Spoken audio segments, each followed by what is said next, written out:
মাখা খেতে পছন্দ করে না, বিশেষ করে এই গরমের সময় এমন কাউকে কিন্তু খুঁজে পাওয়া যাবে না। আজকে দুপুরে সবাই মিলে কিন্তু আম মাখার পিকনিক করলাম, আর সেটা তোমাদের সঙ্গে শেয়ার করব।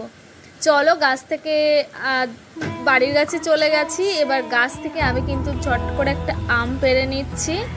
আমটা দেখো এত সুন্দর হয়েছে যে ছিঁড়তে ইচ্ছে করছিল না, বাট সবাই মিলে ভেবেছি যে আজকে আমের পিকনিক করব, সেই কারণে দেখো আমটাকে ছিঁড়ে নিয়েছি। আর আমটা দেখো কত সুন্দর বোটা সমেত ছিঁড়ে গেছে। এত রৌদ্র ছিল যে একদম তাকানো যাচ্ছিল না, তোমরা দেখেই বুঝতে পারছো। এবার চট করে ছুটতে বাড়ি চলে আসবো, ছুটে এসে এবার আমটাকে ভর্তা বানিয়ে তোমাদের সঙ্গে শেয়ার করব। আমার কিন্তু ভর্তা খেতে খুব খুব ভালো লাগে। চলো আমটাকে একটু ঝটপট স্নান করিয়ে নিই, গায়ে অনেক নোংরা আছে তো সেখানে একটু।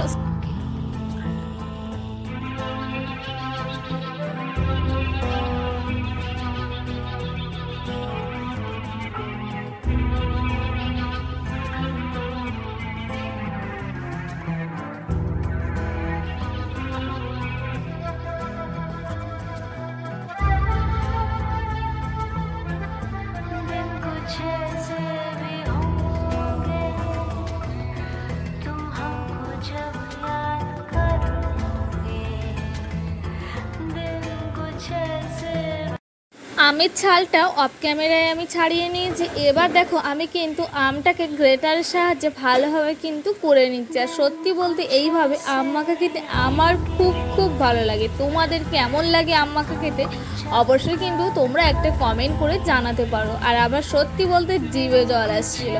তো আমটাকে দেখো ভালোভাবে কিন্তু আমি করে নিচ্ছি, একটু ধৈর্য ধরে করে নিচ্ছি।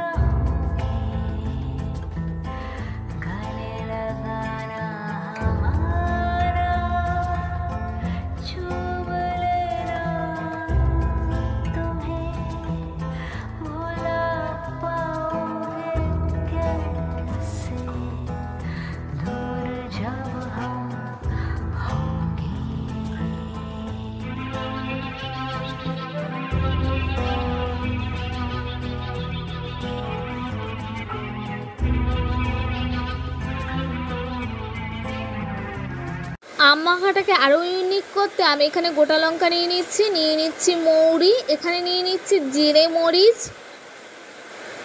আর নিয়ে নেব গোটা ধনে দিয়ে ভালোভাবে কিন্তু এটাকে আমি শুকনো খোলায় ভেজে আমি কিন্তু মশলাটা বানিয়ে নেব। আর সত্যি বলতে এই মশলার আম মাখা খেতে কিন্তু অসাধারণ লাগে, আমার কিন্তু খুব পছন্দের। এখানে দেখো আমটাকে কুড়িয়ে নিয়েছি পরিমাণ মতো লবণ, আর দিয়ে দিচ্ছি বিল লবণ। এখানে রেগুলার লবণ আর বিল লবণ দুটোই দিয়েছি। এখানে দিয়ে দিচ্ছি অল্প পরিমাণ লঙ্কার গুঁড়ো, আর এখানে দেখো ভেজে রাখা মশলার গুঁড়োটা কিন্তু আমি দিয়ে দিচ্ছি, দিয়েই কিন্তু আমি মেখে নেব। আর সত্যি বলতে এইভাবে যদি আম মাখা করো তাহলে আম মাখা পিকনিক একদম 100% জমে যাবে। আর আমাদের পিকনিকটা সত্যি জমে গেছিলো।